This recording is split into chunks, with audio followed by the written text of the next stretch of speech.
স্বামী স্ত্রী পরস্পরের অবাঞ্ছিত লোম পরিষ্কার করে দিতে পারবে কিনা, 3 কোয়ার্টার প্যান্ট পরে নামাজ পড়া যাবে কিনা, কোনো মহৎ লক্ষ্য পূরণের পর মিষ্টি বিতরণ অনুষ্ঠান করা জায়েজ আছে কিনা। ইমাম যদি শেষ রাকাতে সূরা নাস পড়েন, তাহলে যাদের নামাজ 1 রাকাত ছুটে গেছে তারা কোন সূরা মিলাবেন? গামছা গায়ে দিয়ে নামাজ পড়া যাবে কিনা? আমার হাজবেন্ডের ইন্তেকাল হয়েছে, আমি ওনার পোশাক সহ ব্যবহৃত অনেক জিনিস স্মৃতি হিসাবে রেখে দিয়েছি, এদিকে আমার গুনাহ হচ্ছে বা এর কারণে কবরে আযাব হচ্ছে? জানাজার নামাজে যদি কেউ মাসবুক হয়, যদি এক বা একাধিক তাকবীর ছুটে যায়, তাহলে করণীয় কি? 2 স্ত্রী নিয়ে এক ঘরে একই বিছানায় ঘুমানো যাবে কিনা? আমি অনেক চিকন, আমার স্বামী মোটা মেয়ে পছন্দ করে, আমি কি মোটা হওয়ার জন্য ওষুধ খেতে পারবো? টয়লেটে ওযুর ব্যবস্থা থাকলে ওযুতে কিভাবে দোয়া পড়বো? নামাজ পড়ার সময় প্রায় দেখা যায় কত রাকাত পড়ছি ভুলে যাই, অনেক চেষ্টা করেও মনে করতে পারি না, তখন নিজের প্রতি খুব রাগ হয় এবং নিয়ত ছেড়ে দিয়ে আবার পুনরায় নামাজ শুরু করি। এক্ষেত্রে আসলে আমার করণীয় কি? 4 রাকাত বিশিষ্ট ফরজ নামাজের 3য় রাকাতে ভুলে যদি সূরা ফাতিহার সাথে অন্য কোনো সূরা পড়ে ফেলি, তাহলে নামাজ হবে কিনা? 4 রাকাত বিশিষ্ট ফরজ নামাজের 3য় রাকাতে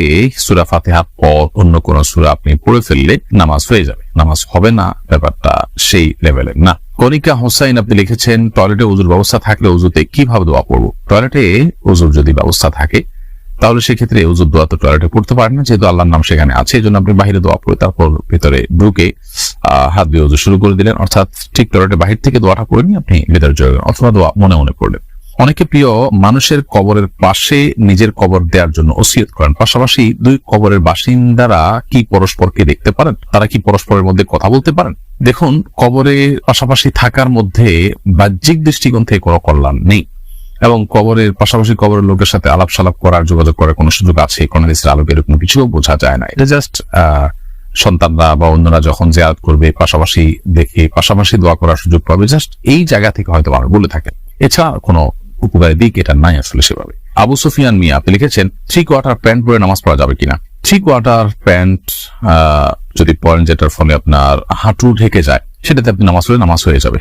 তবে লক্ষ্য রাখতে হবে রুকু সিজদা বা উঠা বসার সময় যেন এই প্যান্ট সরে গিয়ে হাঁটু প্রদর্শিত না হয়। যদি সেরকম হয় যে হাঁটু প্রদর্শিত হয় না, বরং হাঁটু ঢেকে থাকে, 3 কোয়ার্টার প্যান্ট পরে তাহলে নামাজ পড়লে নামাজ হয়ে যাবে। তবে মনে রাখা উচিত, আল্লাহ সুবহানাহু ওয়া তাআলা বলেছেন, ইয়া বানি আদম খুযু যিনাতাকুম ইনদা কুল্লি মাসজিদ, হে আদম সন্তান, তোমরা প্রত্যেক নামাজের সময় সুন্দর পোশাক বা সুন্দর বা শোভা এটা গ্রহণ করো। তার মানে এমন পোশাক পরা উচিত নয় যে পোশাকটা আসলে আমরা সচরাচর গুরুত্বপূর্ণ কোনো অনুষ্ঠানে কোনো ব্যক্তির সঙ্গে সাক্ষাৎ করতে যাওয়ার সময় পড়ি না। নামাজ হয়ে যাবে সেটা একটা বিষয়, কিন্তু নামাজের কোয়ালিটিকে নষ্ট করতে পারে এ ধরনের পোশাক, কারণ এটি আল্লাহর দরবারে, আল্লাহর সামনে আমি দাঁড়াচ্ছি, তার সঙ্গে কিন্তু যায় না। সাবের আহমেদ আপনি লিখেছেন, কোন মহৎ লক্ষ্য পূরণের পর মিষ্টি বিতরণ অনুষ্ঠান করা জায়েজ আছে কিনা? লক্ষ্য বাস্তবায়ন হলো সেজন্য আপনি খুশি হয়ে কিছু করলেন, এটাতে নাজায়েজ কোনো কিছু নেই, কারণ এটাকে কেউ ইবাদত হিসাবে করছে না, এটা সামাজিক কালচার হিসাবে করছে, আল্লাহর নিয়ামতের শুকরিয়া হিসাবে করছে, বিদায় এটা মুবাহ এবং জায়েজ কাজ। এমনি রুবেল আপনি আমাদের ইউটিউব চ্যানেলে প্রশ্ন করেছেন, নামাজ পড়ার সময় প্রায় দেখা যায় কত রাকাত পড়ছি ভুলে যাই, অনেক চেষ্টা করেও মনে করতে পারি না, তখন নিজের প্রতি খুব রাগ হয় এবং নিয়ত ছেড়ে দিয়ে আবার পুনরায় নামাজ শুরু করি। এক্ষেত্রে আসলে আমার করণীয় কি? নামাজ পড়ার সময় কত রাকাত পড়েছি এটা নিয়ে ভুলে যাওয়া, এটা আমাদের সমাজে এখন একটা ব্যাপক মানুষের মধ্যে সমস্যা দেখা যায়, এবং এই সমস্যার মূল কারণ হলো যে আমাদের মনোসংযোগ এখন আর আমরা কোথাও খুব বেশি সময় ধরে রাখতে পারি না। এটা বড় ধরনের একটা অবনতি আমাদের বলতে পারি। তো এর কারণে কোনো কাজে সফলতা পাওয়া অনেক কঠিন হয়, কারণ মনোসংযোগ ছাড়া কোনো কিছুতে মানুষ অগ্রসর হতে পারে না। এই পর্যায়ে আপনি যদি নামাজের মধ্যে মনোযোগ ধরে রাখতে চান, তাহলে সেক্ষেত্রে নামাজের মনোযোগ ধরে রাখার উপায়গুলো আপনাকে অবলম্বন করতে হবে। মোবাইল ইত্যাদির ব্যস্ততা নামাজের অনেক আগে থেকে বন্ধ করে ফেলতে হবে, নামাজের পূর্ণ মনোযোগী হওয়ার চেষ্টা করতে হবে, প্রতিটা রোকন খুব দীর্ঘ সময় নিয়ে করার চেষ্টা করতে হবে, কি পড়ছি কি বলছি নামাজে সেগুলো বুঝে বুঝে করার চেষ্টা করতে হবে, এগুলো লক্ষ্য রাখতে হবে ইনশাআল্লাহ। এখন কত রাকাত পড়েছেন এটা যদি আপনি দ্বিধায় পড়ে যান, তাহলে সেক্ষেত্রে আপনি দেখবেন আপনার মনের প্রাবল্য কোন দিকে হয়। যদি আপনার মন কোন একটাকে সায় দেয় যে আমার মনে হচ্ছে এইটা হওয়ার সম্ভাবনা অনেক বেশি, অর্থাৎ ধরা যাক 3 এবং 4 নিয়ে সন্দেহ হচ্ছে, তো 4 হওয়ার সম্ভাবনা বেশি, তাহলে আপনি 4কেই ধরে নেবেন এবং শেষে সিজদা দিয়ে নেবেন। আর যদি আপনার মনে হয় 3 হওয়ার সম্ভাবনা বেশি, তাহলে 3কে আপনি ধরে নেবেন, ধরে সিজদা দিয়ে নেবেন। আর যদি 3 এবং 4 নিয়ে সন্দেহ হয় এবং আপনি ঠিক মাঝামাঝি পর্যায়ে দাঁড়িয়ে থাকেন, 3 বা 4 কোনো দিকে আপনার মনের ঝোঁক বেশি না হয়, আপনি একেবারে ঠিক মাঝখানে দাঁড়িয়ে থাকেন, কোনো দিকেই মন ঝুঁকছে না, তাহলে সেক্ষেত্রে আপনি কমটা ধরে নেবেন, 3 ধরে নিয়ে আপনি নামাজ শেষ করে শেষে সিজদা দিয়ে নেবেন। শাহ আলম লিখেছেন, জানাজার নামাজে যদি কেউ মাসবুক হয়, যদি এক বা একাধিক তাকবীর ছুটে যায়, তাহলে করণীয় কি? তাহলে ইমামের সাথে যে তাকবীর আপনি পেয়েছেন 1টি বা 2টি, সেটি আপনি দিবেন। এরপরে যেগুলো ছুটে গেছে ইমাম সালাম ফেরানোর সময় আপনি সালাম না ফিরিয়ে আপনি বাকি তাকবীরগুলো দিয়ে নামাজ যেরকম ছুটে গেলে আপনি পড়েন সেরকম যেগুলো ছুটে গেছে সেগুলো পড়ে তারপর আপনি সালাম ফিরিয়ে নামাজ শেষ করবেন। মোহাম্মদ জয়নুল আবেদিন তারিন ইয়াডি থেকে আপনি লিখেছেন পাদরে সালাম করা যাবে কিনা? সালাম মুখে দেওয়ার জিনিস, আসসালামু আলাইকুম ওয়া রাহমাতুল্লাহি ওয়া বারাকাতুহু ভাবে সালাম প্রদান করবেন, সেটাই সালাম।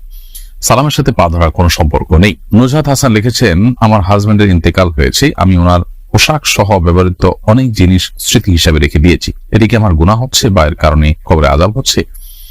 যে জিনিসগুলো স্মৃতি হিসাবে রেখেছেন সেগুলো আপনি ব্যবহার করবেন, হয়তো হালকা ব্যবহার করেন, বেশিরভাগ ক্ষেত্রে রেখে দেন, অসুবিধা নেই, এর কারণে কোনো গুনাহ হবে না ইনশাআল্লাহ তাআলা। তবে এটা যদি এমন হয় যে ব্যাপক পরিমাণ তার সম্পদ সেগুলো সবই আপনি স্মৃতি হিসাবে রেখে দিয়েছেন, সেটাতে অন্য ওয়ারিসদের কিন্তু অধিকার জড়িত আছে। অন্য ওয়ারিসদের কাছ থেকে যদি আপনি দায় মুক্তি না নেন তাহলে সেক্ষেত্রে তাদের হক আদায়ের গুনাহটা হবে।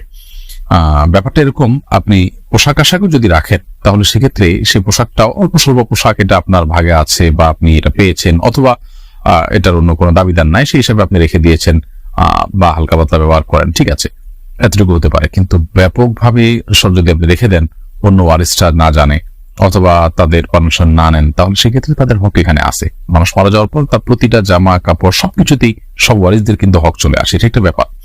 আরেকটা বিষয় হলো যে অনেক কাপড় চোপড় যেটা অন্য মানুষও উপকৃত হতে পারে, গরিব মানুষও পড়তে পারে বা যে কোনো মানুষ পড়তে পারে, সেটা না পড়ে আপনি সবগুলোকে রেখে দিলেন স্মৃতি হিসাবে, সেটা অবশ্যই অপচয়ের পর্যায়ে যাবে। ফারিয়া আহমেদ আপনি রেখেছেন আমাদের এক প্রতিবেশী সপরিবারে ঢাকায় থাকেন, তাদের বাড়ির সামনে কিছু গাছ আছে যেগুলোর ফল খাওয়ার কেউ নেই, ফলগুলো পড়ে নষ্ট হয়ে যায়, সেই গাছ থেকে ফল পেড়ে খাওয়া আমাদের জন্য জায়েজ হবে কিনা?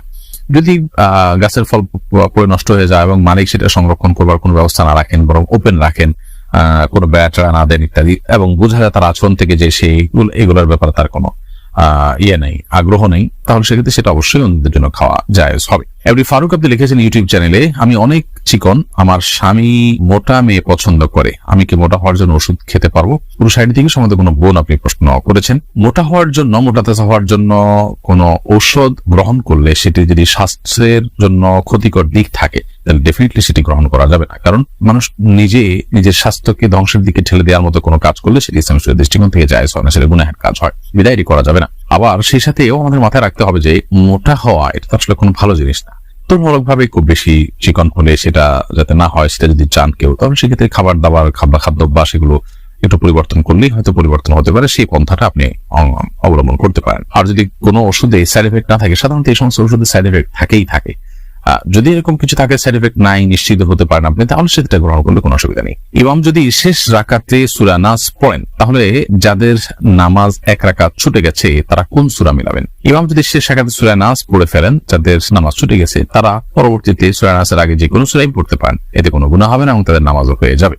দুই স্ত্রী নিয়ে এক ঘরে একই বিছানায় ঘুমানো যাবে কিনা? যদি কারোর একাধিক স্ত্রী থাকে এবং তাদের সাথে একই সাথে তিনি শোন, যেহেতু শরিয়ার কোনো বিধান লঙ্ঘন হচ্ছে না এবং এদের মধ্যে পারস্পরিক পর্দাও নেই, অতএব এটি জায়েজ আছে। বাট শারীরিক সম্পর্ক করলে সেক্ষেত্রে এখানে সতরের বিধান চলে আসবে, সেই কারণে সেটির ক্ষেত্রে অবশ্যই আপনাকে শরিয়ার বিধানের আলোকে আপনাকে করতে হবে, এবং সেক্ষেত্রে যদি একে অন্যের সতর দেখেন এরকম কোনো পরিবেশ তৈরি হয় তাহলে সেটা অবশ্যই নাজায়েজ এবং গুনাহ হবে। আব্দুর রহমান লিখেছেন গামছা গায়ে দিয়ে নামাজ পড়া যাবে কিনা? নামাজ তো হয়ে যাবে, কিন্তু অবশ্যই ত্রুটিপূর্ণ হবে, নামাজের কোয়ালিটি নষ্ট হবে, কারণ আপনি গামছা গায়ে দিয়ে নিশ্চয়ই গুরুত্বপূর্ণ ব্যক্তির সঙ্গে সাক্ষাৎ করতে যাবেন না, এটা আপনার নামাজের যে মর্যাদা সেটাকে নষ্ট করে। স্বামী স্ত্রী পরস্পরের অবাঞ্ছিত লোম পরিষ্কার করে দিতে পারবে কিনা? যেহেতু স্বামী স্ত্রীর মধ্যে কোনো পর্দা নেই, বিদায় তারা যদি কেউ একে অন্যকে এই কাজটি করে দিতে চান, বিশেষ করে বার্ধক্যে বা অসুস্থ হয়ে গেলে অবশ্য প্রয়োজন হয়, বা স্বাভাবিক অবস্থা যদি করে দেন সেটি কোনো গুনাহের বিষয়।